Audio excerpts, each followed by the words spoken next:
Welcome in next class. तो इसके पहले क्लास में आपको सिग्मा वन व पाई वन की अवधारणा को प्रस्तुत किया गया था। आपकी समझ जो है यानी पाई वन और सिग्मा वन को देखे थे। इसके बाद जो है आप देखेंगे हम लोग की कक्षक अतिव्यापन सिद्धांत यानी संयोजकतापन सिद्धांत के आधार पर विभिन्न अणुओं का निर्माण कैसे होता है। जैसे देखे थे हम लोग कि इलेक्ट्रॉन साझेदारी के आधार पर N2, O2, F2 और HF ये अणु कैसे बनता था। तो इसमें ऐसा देखे थे कि हाइड्रोजन H2 अणु जैसे बनता है तो एक एक इलेक्ट्रॉन का साझेदारी होता है, एक इलेक्ट्रॉन का साझेदारी होता है और सहसंयोजी बंध बनता है।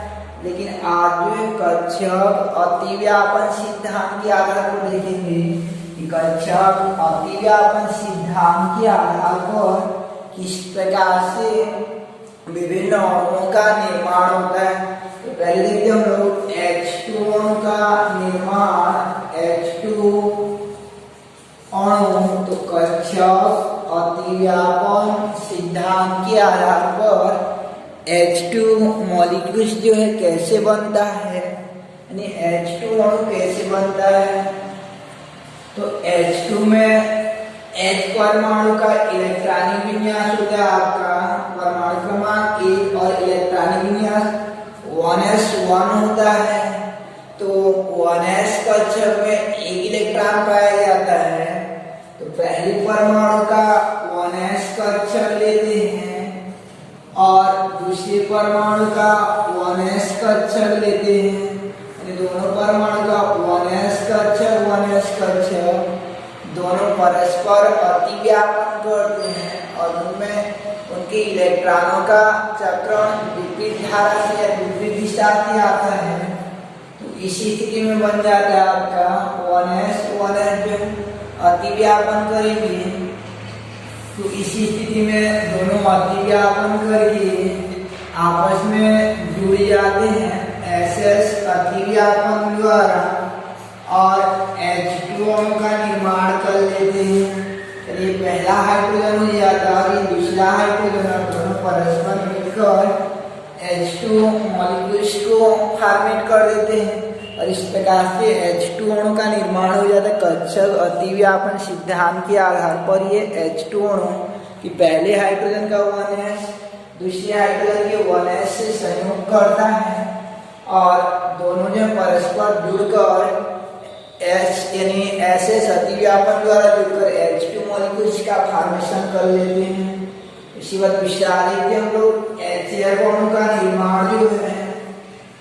तो HF अणु में दो परमाणु रहते हैं आपका। पहला रहता है हाइड्रोजन यानी दो परमाणु रहता है HF अणु में। पहला आपका हाइड्रोजन रहता है।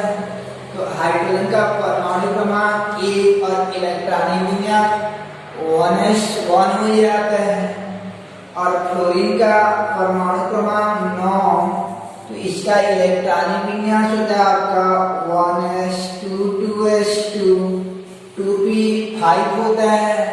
या इसको 5 को फिर जो है यानी p 2p को उसके कक्षकों में वितरण कर देते हैं 2px 2py और 2pz यानी 1s2 2s2 और 2px y और z। तो उसमें 5 इलेक्ट्रॉन है। तो पहले एक एक करके 3 इलेक्ट्रॉन भरता है उनकी नियमावली अनुसार। फिर जो चौथा इलेक्ट्रॉन यहाँ आ जाएगा और 5वां इलेक्ट्रॉन यहाँ आ जाएगा। तो इस प्रकार से आपका फ्लोरीन का इलेक्ट्रॉनिक विन्यास हो जाता है 1s2 2s2 2px2 2py2 और 2pz1। इस प्रकार से फ्लोरीन का इलेक्ट्रॉनिक कॉन्फ़िगरेशन हो जाता है। तो यहाँ पे ये हाइड्रोजन का 1s कक्षक अतिव्यापन में भाग लेगा और ये फ्लोरीन का 2pz कक्षक अतिव्यापन में भाग लेगा क्योंकि फ्लोरीन का शीर्ष कक्षक जो पूर्णतया भरा हुआ रहता है और सहसंयोजी बंध के लिए अर्धपूरी कक्षक परस्पर अतिव्यापन करते हैं और अतिव्यापन द्वारा सहसंयोजी बंध बनाते हैं। यानी इसमें एक इलेक्ट्रॉन है, इसके जेड में इलेक्ट्रॉन है, तो इसका एस और इसका 2p जेड अतिव्यापन करेगा। तो देखते हैं, तो हाइड्रोजन का 1s कक्षक पार्टिसिपेट होता है और फ्लोरीन का 2p जेड कक्षक पार्टिसिपेट होता है। तो फ्लोरीन के पीओ कोश में 3 कक्षक रहते हैं आपका px py और pz कक्षक रहते हैं। यानी फ्लोरीन के 3 कक्षक पाए जाते हैं। तो याद रखिएगा ना, फ्लोरीन के पीओ कोश में 3 कक्षक पाए जाते हैं। तो याद रखिएगा ना एक चीज आप कि ये अक्ष के अनुदिश वाला अक्ष को यानी अंतरनाभिकीय अक्ष के रूप में अंतरनाभिकीय अक्ष के रूप में चयन किया जाता है पीजेड कक्षक को। यानी पीजेड कक्षक को अंतरनाभिकीय अक्ष मानते हैं। सामान्य निर्देशांक ज्यामिति में ऐसा क्षैतिज जो हॉरिजॉन्टल रहता है उसको एक्स माना जाता है, लेकिन इसमें याद रखे रहना कि जो हॉरिजॉन्टल रहता है क्षैतिज रहता है उसको जेड माना जाता है, पीजेड कक्षक मानेंगे। और ये अपर वाला को पीएक्स मानते हैं, ऊपर नीचे वाला को पीएक्स मानते हैं और आधा वाला को पीवाई कक्षक मानते हैं। तो इसमें 2 इलेक्ट्रॉन है, इसमें 2 इलेक्ट्रॉन है और पीजेड में एक ही इलेक्ट्रॉन है। तो ये पीजेड और ये 1s जो है अतिव्यापन करते हैं और परस्पर अतिव्यापन करके यानी ये दोनों आपस में यहाँ पे अतिव्यापन कर लेते हैं और अतिव्यापन करके आपस में जुड़ जाते हैं और जुड़ करके यानी अतिव्यापन कर लेते हैं, आपस में जुड़ जाएंगे और जुड़कर आपका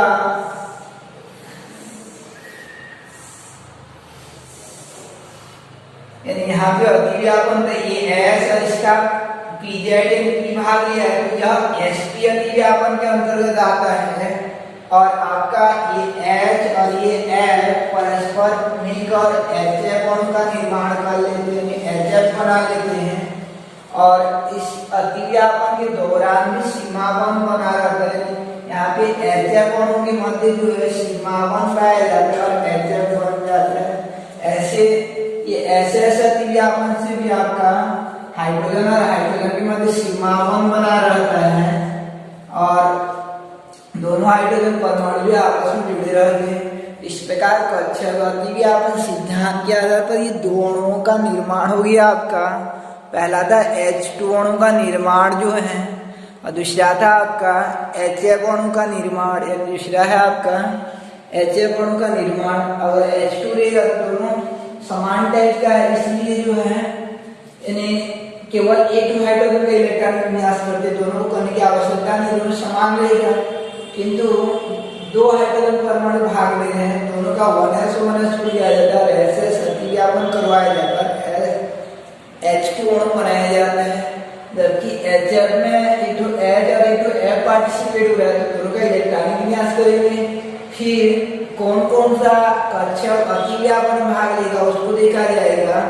तो ये हाइड्रोजन का 1s भाग लेता है और फ्लोरीन का 2p जेड भाग लेता है, क्योंकि इन दोनों में भी अयुग्मित इलेक्ट्रॉन है। बाकी ये शेष फ्लोरीन के कक्षकों में युग्मित इलेक्ट्रॉन है और युग्मित इलेक्ट्रॉन जोड़ा के रूप में जो इलेक्ट्रॉन पहले से रहते हैं वो अतिव्यापन भाग नहीं लेते हैं। तो ये वाला अतिव्यापन भाग लेगा और ये 1s भाग लेगा और इस प्रकार से आपका S और इसका पीजेड यानी sp अतिव्यापन हो जाता है और sp अतिव्यापन से भी सिग्मा बंध बनता है। सिग्मा बंध से फिर आपका HF अणु जो है फॉर्मेट हो जाता है। तो इस प्रकार ये था आपका HF मॉलिक्यूल्स का यानी निर्माण कैसे होता है। इसके बाद आगे देखते हैं हम लोग कि इसी कक्षक अतिव्यापन सिद्धांत के आधार पर और कुछ अणुओं का निर्माण, जैसे आपका अगला है कि F2 अणु का निर्माण जो है यानी फ्लोरीन अणु का निर्माण कैसे होता है। यानी कक्षक अतिव्यापन सिद्धांत के आधार पर ये F2 अणु का निर्माण तो F2 में फ्लोरीन का परमाणु क्रमांक 9 और इलेक्ट्रॉनिक विन्यास 1s2 2s2 2px2 2py2 और 2pz1। इस प्रकार फ्लोरीन का इलेक्ट्रॉनिक कॉन्फ़िगरेशन मिल जाएगा आपका 1s2 2s2 2p2 2px2 2py2 और 2pz1। अब इसमें और एक फ्लोरीन का भी इलेक्ट्रॉनिक विन्यास करेंगे, सेम ऐसा रहेगा। तो इसका 2pz और दूसरा फ्लोरीन का 2pz दोनों अतिव्यापन करेंगे और अतिव्यापन द्वारा जो आपस में जुड़ जाएंगे। तो पहले फ्लोरीन का हम लोग कक्षकों को बनाते हैं, यानी पी कक्षकों को लिए पहले फ्लोरीन का पी कक्षक हो जाएगा।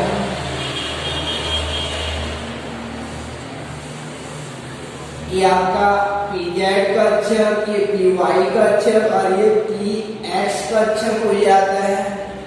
अब दूसरा फ्लोरीन का ऐसे कक्षक बनाएंगे तो दूसरा फ्लोरीन का आपका ये दूसरा फ्लोरीन का हो जाता है।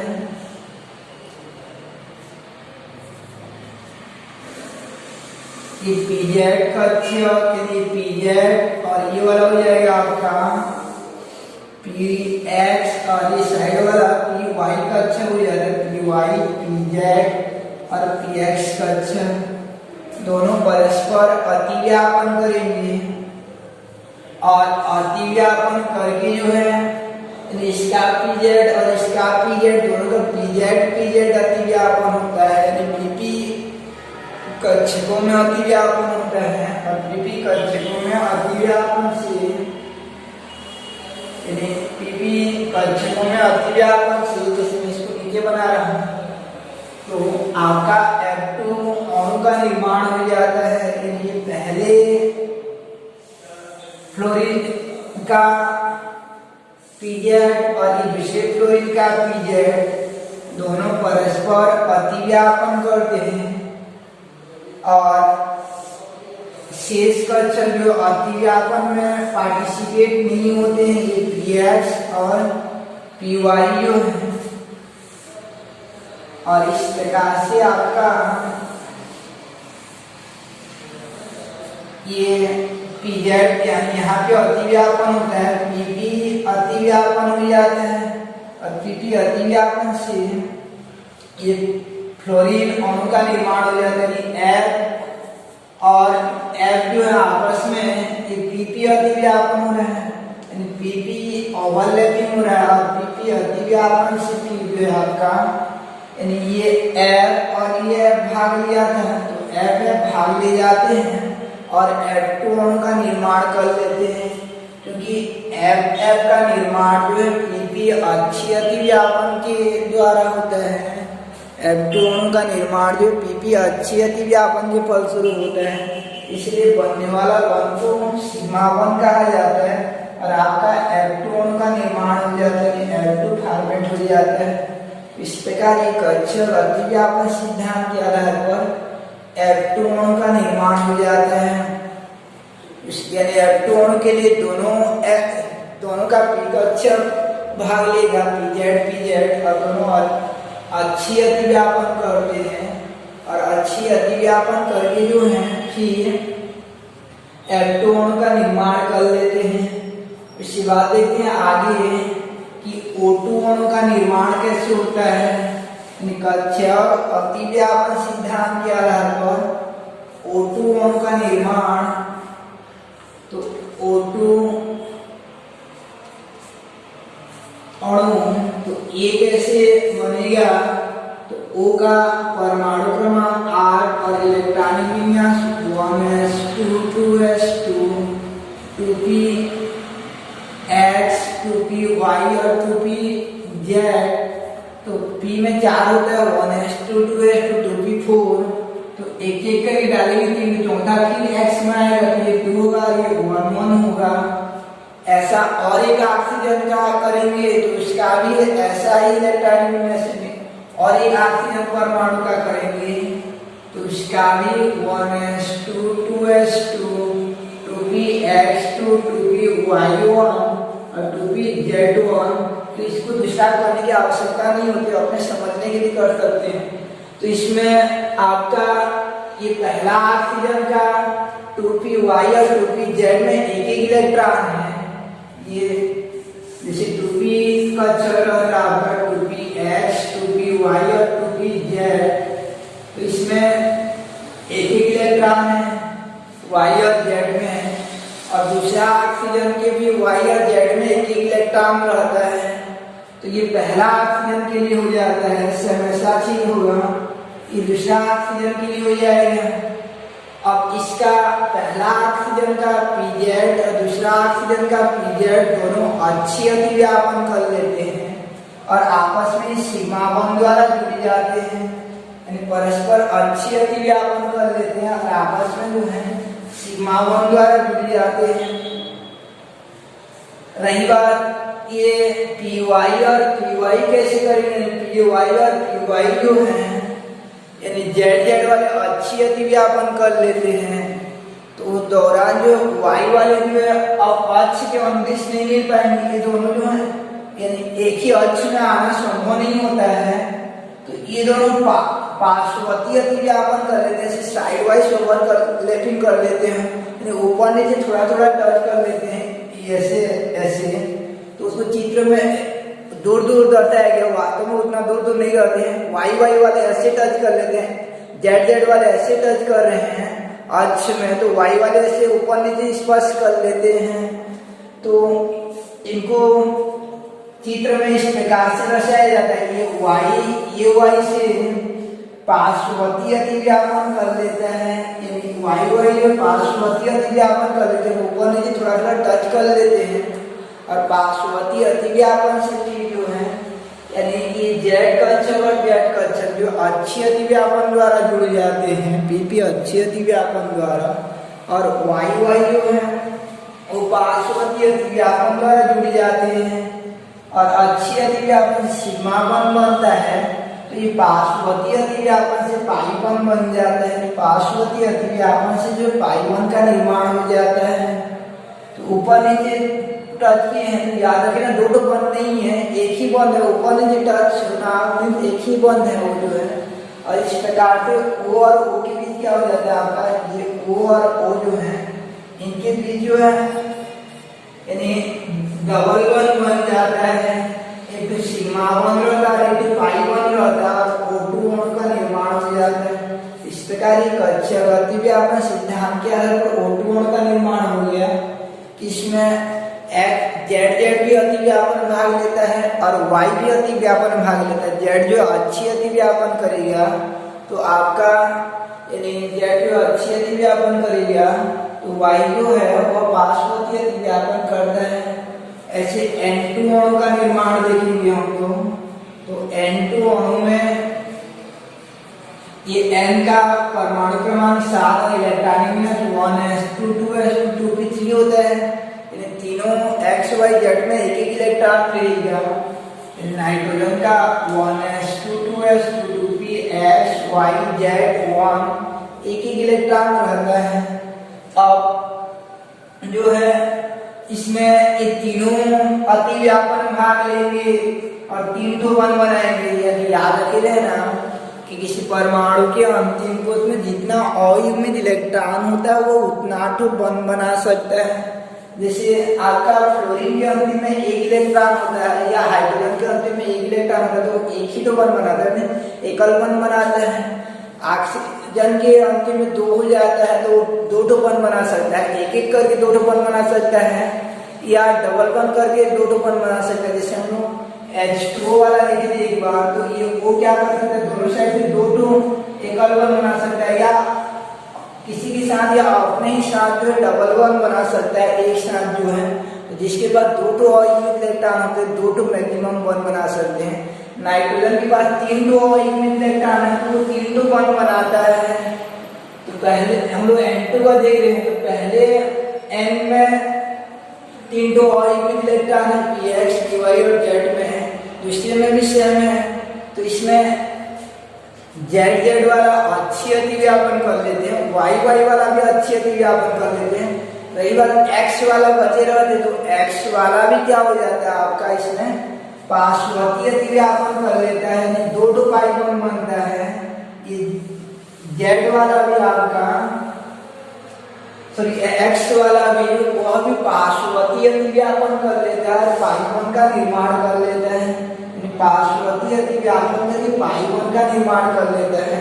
और इस प्रकार से आपका एन और एन के बीच जो ट्रिपल बॉन्ड पाया जाता है, एन और एन के बीच जो ट्रिपल बॉन्ड बन जाता है, इनमें से एक सिग्मा बॉन्ड और 2 पाई बॉन्ड और N2 मॉलिक्यूल जो फॉर्मेट हो जाता है। इस प्रकार ये था आपका कक्षक अतिव्यापन सिद्धांत के आधार पर विभिन्न अणुओं का निर्माण। तो देखिए हम लोग आज कि कक्षक अतिव्यापन सिद्धांत के आधार पर विभिन्न अणुओं का निर्माण, जैसे पहला था आपका H2 अणु का निर्माण जो है, यानी H2 अणु का निर्माण तो 1s भाग लेगा और H2 को बनाएगा। SS के बीच जो है सिग्मा 1 बनता है। दूसरा जो है आपका F2 अणु का निर्माण, तो F2 अणु में जैसे इसमें क्रम को बदल दिया गया, दूसरा इसमें F2 है तो दोनों FF भाग लेगा और दोनों का ZZ पार्टिसिपेट होता है और बनता है आपका F2। ऐसे फिर जो है O2 अणु बनता है, तो O2 में Z वाला भी अतिव्यापन करता है अक्ष के अनुदिश और Y वाला जो पार्श्वीय अतिव्यापन करता है और O2 का निर्माण करता है। इसमें एक सिग्मा 1 और एक पाई 1 बनता है। और N2 अणु में जो है आपका 2 यानी Z वाला अक्षीय अतिव्यापन करेगा, XY जो पार्श्वतीय अतिव्यापन करते हैं और N2 अणु का निर्माण कर लेते हैं। तो इस प्रकार ये था आपका कक्षक अतिव्यापन सिद्धांत के आधार पर अनेक अणुओं का निर्माण। तो इसमें एक तो सीखने को मिलता है या देखने को मिलता है कि जिनके पास जितना अयुग्मित इलेक्ट्रॉन होता है, यानी एक एक इलेक्ट्रॉन होता है, उनके कक्षकों में वह उतना तो बन बना सकता है। जैसे नाइट्रोजन के कक्षकों में एक 3 सिंगल इलेक्ट्रॉन अयुग्मित इलेक्ट्रॉन है, वो 3 बन बना सकता है। ऑक्सीजन के बाद 2 रहता है तो डबल बन 2 बन बना सकता है, या एक साथ 2 बन बना सकता है, डबल बन बना सकता है। जिनके पास जितना अयुग्मित इलेक्ट्रॉन होता है वह उतना तो बन बना सकता है। तो इस प्रकार ये कक्षक अतिव्यापन सिद्धांत के आधार पर अनेक अणुओं का निर्माण जो संभव हो जाती है। तथापि इस सिद्धांत की कुछ कमियां रह जाती है कि कक्षक अतिव्यापन सिद्धांत या संयोजकतावन सिद्धांत के आधार पर, इसी संयोजकतावन सिद्धांत या कक्षक अतिव्यापन सिद्धांत के आधार पर अनेक अणुओं का निर्माण जो है संभव होती है, किंतु कुछ इसमें भी कमियां रह जाती है। कि क्या कमियां रह जाती है सिद्धांत का, यह देखते हैं हम लोग। तो जैसे अतिव्यापन में भाग लेते हैं, या इसके पहले तो ये देखते हैं हम लोग कार्बन 6 का इलेक्ट्रॉन विन्यास करते हैं, 1s2 2s2 2p2 होता है, 2px1 2py1 और 2pz0, Z कक्षक में इलेक्ट्रॉन नहीं होता है, 2pz कक्षक में इलेक्ट्रॉन नहीं होता है, 1s2 2s2 2p2 तक होता है। तो इसका p वाला का ऑर्बिटल विन्यास करेंगे तो ये हो जाता है आपका 1s2 2s2 2p2 होता है, 2px में एक इलेक्ट्रॉन, 2py में एक इलेक्ट्रॉन और 2pz में एक भी इलेक्ट्रॉन नहीं होता है। तो इसके पहले जो कक्षक अतिव्यापन सिद्धांत पढ़े थे, कक्षक अतिव्यापन सिद्धांत पढ़े थे, उसके अनुरूप जो है, यानी कक्षक अतिव्यापन सिद्धांत के अनुरूप इसके बाह्यतम कोश में 2 इलेक्ट्रॉन है, 2 अयुग्मित इलेक्ट्रॉन है। तो कार्बन जो अधिकतम 2 बन बनाना चाहिए, यानी कार्बन कितना बन बनाना चाहिए, 2 बन बनाना चाहिए, क्योंकि उसके बाद 2 ही अयुग्मित इलेक्ट्रॉन है। क्योंकि यह सिद्धांत में यह बताया गया था, कक्षक अतिव्यापन वाला अवधारणा में यह बताया गया था कि जिसके पास जितना अयुग्मित इलेक्ट्रॉन होता है उतना ही बन बना सकता है। इसके बाद 2 ही अयुग्मित इलेक्ट्रॉन है तो ये 2 बन बना सकता है। किंतु वास्तव में देखा जाता है कि कार्बन जो है वह 4 बॉन्ड बनाता है। जैसे CH4 बनता है, ये कार्बन के साथ 4 हाइड्रोजन जुड़ा रहता है। यानी कहीं पर भी देखोगे तो कार्बन जो टेट्रावैलेंसी को शो करता है, चतुर्संयोजकता को प्रेषित करता है, अर्थात 4 बॉन्ड बनाने में सक्षम होता है। तो ये ऐसा कैसा हो जाता है, जबकि उसको तो 2 ही बॉन्ड बनाना चाहिए, CH2 बनना चाहिए, CH4 नहीं बनना चाहिए। तो ऐसा कैसा होता है, इसका स्पष्टीकरण जो है ये कक्षक अतिव्यापन अवधारणा जो प्रस्तुत नहीं कर पाती है। इसलिए संयोजकतावन सिद्धांत द्वारा सहसंयोजी बंध को और व्यापक रूप से स्पष्टीकरण करने के लिए सहसंयोजी बंध को और अच्छे से इन वास्तव में किस प्रकार सहसंयोजी बंध बनता रहेगा उसका विस्तारण करने हेतु बीच में संकरण का सहारा लिया गया। तो संकरण का सहारा लिया गया तो ये संकरण में क्या होता है कि जैसे ये 2px 2py और 2pz वो इलेक्ट्रॉन में भाग लिए हैं, बॉन्ड बनाने में भाग लेते हैं p वाले, तो इसमें साथ साथ ये s वाला भी भाग ले जाता है। ये सब बाह्यतमकोश के कक्षक होते हैं, 2s है, 2p है, 2pz और 2px 2py और 2pz है। तो 2s से स्टार्ट होता है, बाह्यतमकोश से है, तो ये 2s से स्टार्ट किया जाता है, यानी 2s भी बंध बनाने में भाग लेता है। और संकरण में यह कल्पना की जाती है कि एक इलेक्ट्रॉन जो है यहाँ से उत्तेजित होकर, यानी अपने स्थान से उत्तेजित होकर ये 2pz में चला जाता है, 2pz में चला जाता है और इस प्रकार उसके पास 4 ऑयल में इलेक्ट्रॉन हो जाते हैं और 4 बॉन्ड बना सकता है। यानी कार्बन कैसे कर 4 बॉन्ड बनाता है उसकी स्पष्टीकरण करने के लिए संकरण का धारणा को ली जाती है बीच में संयोजकतावन सिद्धांत द्वारा। जैसे मान लो कि 4 जने बैठना, 4 डेस्क में एक जन को बैठना है, तो कभी कभी क्या होता है कि ये वाला जो है इसके साथ रहता है, पहला में 2 जन बैठते, दूसरा में 1, तीसरा में 1, चौथा वाला खाली रहता है जब शिक्षक अनुपस्थित रहते हैं। जैसे शिक्षक आ जाते हैं तो फिर वो क्या हो जाता है, उत्तेजित होकर ऐसे चला जाता है। तो ऐसे कोई इनके साथ जुड़ने के लिए आता है, हाइड्रोजन जैसे कार्बन के साथ जुड़ने के लिए आता है, तो इस स्थिति में इलेक्ट्रॉन यहाँ से यहाँ तक चला जाएगा। तो यहाँ से इलेक्ट्रॉन जो यहाँ पे चला जाएगा, तो ऐसा स्थिति में इस प्रकार से उनके पास भी 4 ऑयल में इलेक्ट्रॉन हो जाते हैं और वो 4 बॉन्ड बना लेता है। इसी यानी कैसे करके उनकी वास्तविक संयोजकता होता रहेगा, इसका स्पष्टीकरण करने के लिए संकरण का सहारा लिया जाता है, हाइब्रिडाइजेशन का सहारा लिया जाता है संकरण का। दूसरा कि संकरण का इसलिए सहारा लिया जाता है, संकरण का इसलिए सहारा लिया जाता है कि ये 4 कक्षक जो रहते हैं इनकी ऊर्जा और आकृति अलग अलग रहती है, अभिविन्यास जो अलग अलग रहती है। S का गोलाकार होता है, P का ऐसे डंबेलाकार होता है, Y का PZ का, ये X का ऐसा होगा और Y का ऐसा होगा। तो सबका आकार और आकृति अलग अलग होता है, ये चारों जो है अलग अलग होते हैं। तो मान लीजिए इनके पास 4 जने आते हैं, इस 4 हाइड्रोजन आते हैं जुड़ने के लिए, तो 4 हाइड्रोजन आते हैं जुड़ने के लिए, तो उस स्थिति में ये चारों हाइड्रोजन में से S का ऊर्जा कम है और Y का थोड़ा Z का X का अधिक है और Y का थोड़ा अधिक है, Z का और अधिक है। तो चारों हाइड्रोजन में से कौन किसके साथ जुड़ेगा, यह यानी ये चारों हाइड्रोजन जो है इनमें से कौन किसके साथ जुड़ेगा, इसके साथ ये जुड़ेगा कि इसके साथ, वह थोड़ा असमंजस की स्थिति में आ जाते हैं कि वास्तव में कौन किसके साथ जुड़ेगा। जैसे हम लोग कहीं पर मेहमान जाते हैं, 4 जने जो हैं और वहाँ पे मान लीजिए कि यानी 2 टेबल रख दिए रहते बैठने के लिए और 1 कुर्सी और 1 अच्छा वाला कुर्सी, तो चारों अलग अलग टाइप का रहता है। एक तो जैसे नीचे थोड़ा बैठने वाला है और एक तो थोड़ा टेबल टाइप का और एक तो कुर्सी और एक तो स्पेशल कुर्सी है। तो उस समय चारों अलग अलग रहेगा, उजाड़ आकृति। तो चार जने जैसे मेहमान गए रहते हैं कहीं पर, तो उस समय चारों के चारों क्या बोलेंगे, आप वहाँ बैठिए, आप वहाँ पे बैठिए, यानी कोई भी जो है कहीं पर बैठना की इच्छा नहीं करेगा।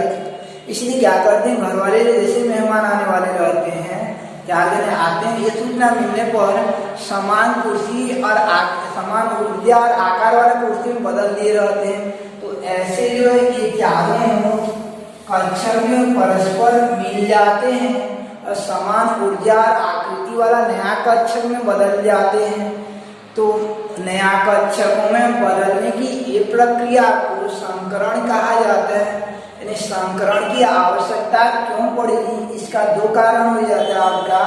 पहला कि ये कार्बन, जैसे कार्बन के पास जो है 2 और इलेक्ट्रॉन होता है, बोरान के पास जैसे 1 और इलेक्ट्रॉन होता है बोरान में, तो बोरान 1 बॉन्ड बनाना चाहिए, कार्बन को 2 बॉन्ड बनाना चाहिए, लेकिन वास्तव में बोरान जो है 3 बॉन्ड बनाता है, जैसे BCl3 बनता है, और कार्बन 4 बॉन्ड बनाता है। तो इसका स्पष्टीकरण करने के लिए बोरान कार्बन इनकी वास्तविक संयोजकता का स्पष्टीकरण करने के लिए संकरण का सहारा लिया जाता है। दूसरा कि अतिव्यापन में आने वाले जो कक्षक रहते हैं, यानी अतिव्यापन में आने वाले जो परमाणु रहते हैं, उनके कक्षक समान ऊर्जा आकृति वाला से अतिव्यापन करना चाहते हैं, इसलिए सब जो परस्पर मिलकर सामंजस्य होने के लिए संकरण घटना को प्रदर्शित करते हैं। तो कल देखेंगे संकरण क्या होता है और संकरण के प्रकार क्या होते हैं, यानी हाइब्रिडाइजेशन किसे कहा जाता है, टाइप्स ऑफ हाइब्रिडाइजेशन। संकरण क्या होता है और इसके द्वारा किस प्रकार से कार्बन जैसे 4 बॉन्ड बनाता है, उसका स्पष्टीकरण, यानी विभिन्न प्रकार के अणुओं का निर्माण कैसे होता है। तब तक के लिए नेक्स्ट डे।